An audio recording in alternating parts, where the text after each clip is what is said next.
ગુજરાત અને દિલ્હીની સ્કૂલ તેમજ એરપોર્ટમાં બોમ્બ હોવાની ધમકી મળ્યા બાદ હવે ઇન્ડિગોની ફ્લાઇટમાં બોમ્બ હોવાની માહિતી મળી છે। દિલ્હીથી વારાણસી જઈ રહેલી ઇન્ડિગોની ફ્લાઇટમાં બોમ્બ હોવાની ધમકી મળતા જ મુસાફરોને તાત્કાલિક ધોરણે ફ્લાઇટમાંથી ઉતારવામાં આવ્યા હતા।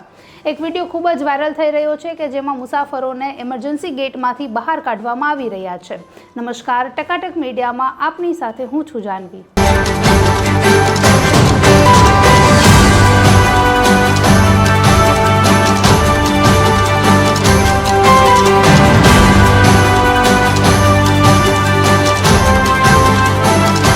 જોવા મળી રહ્યું છે કે ઘણા પેસેન્જરો છે તેને ઇમરજન્સી એક્ઝિટમાંથી બહાર કાઢવામાં આવી રહ્યા હતા, તો ઘણા મુસાફરો પ્લેનમાંથી સીધા કૂદ્યા હતા।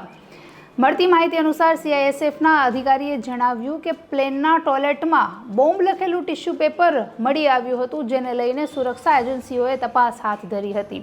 ટિશ્યુ પેપર મળતાની સાથે જ દિલ્હી એરપોર્ટ પર અફરાતફરી મચી ગઈ હતી અને મુસાફરોની ભાગાદોડીના દ્રશ્યો પણ જોવા મળ્યા હતા।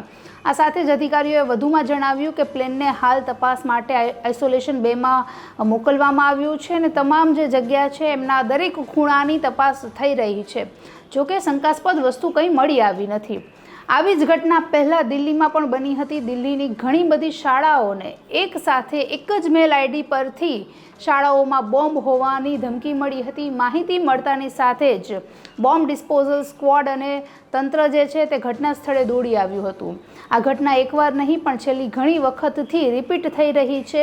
એવી જગ્યાઓને ટાર્ગેટ બનાવવામાં આવી રહ્યા છે કે જ્યાં લોકોની વધારે ભીડ જોવા મળતી હોય, એમાં જનરલી સ્કૂલ હોય કે પછી એરપોર્ટ હોય કે પછી કોઈ એવી પબ્લિક પ્લેસ, ધાર્મિક જગ્યા કે જ્યાં વધારે લોકો એકસાથે એકઠા થતા હોય। ગુજરાતમાં પણ સેમ આવી જ ઘટના થોડા જ દિવસો પહેલાં સામે આવી હતી, જ્યારે ગુજરાતમાં ચૂંટણીનો માહોલ સર્જાઈ રહ્યો હતો ત્યારે અમદાવાદની એક સાથે લગભગ 31 જેટલી સ્કૂલોમાં બોમ્બ હોવાની ધમકી મળી હતી। આ 31માંથી મોટા ભાગની સ્કૂલો એવી હતી કે જ્યાં મતદાન યોજાવાનું હતું। તો હવે આ અંગે જ્યારે પોલીસ અધિકારીઓએ, તંત્રએ તપાસ હાથ ધરી ત્યારે આ તમામ બોમ્બની જે ધમકી મળી રહી છે તેમાં પાકિસ્તાનીઓનું કનેક્શન સામે આવ્યું છે।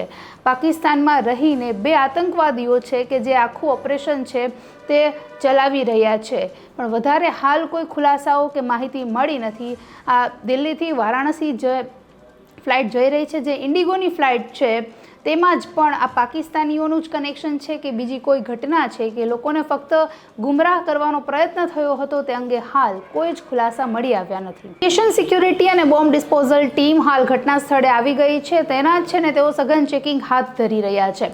પણ સવાલ એ ઊભો થાય કે વારંવાર આ પ્રકારની બોમ્બથી ઉડાવી દેવાની ધમકીઓ મળી રહી છે, ક્યારેક એરપોર્ટને, ક્યારેક સ્કૂલને, તો ક્યારેક પ્લેનને, ક્યારેક ઈમેલના માધ્યમથી, તો ક્યારેક ટિશ્યુ પેપર પર લખીને।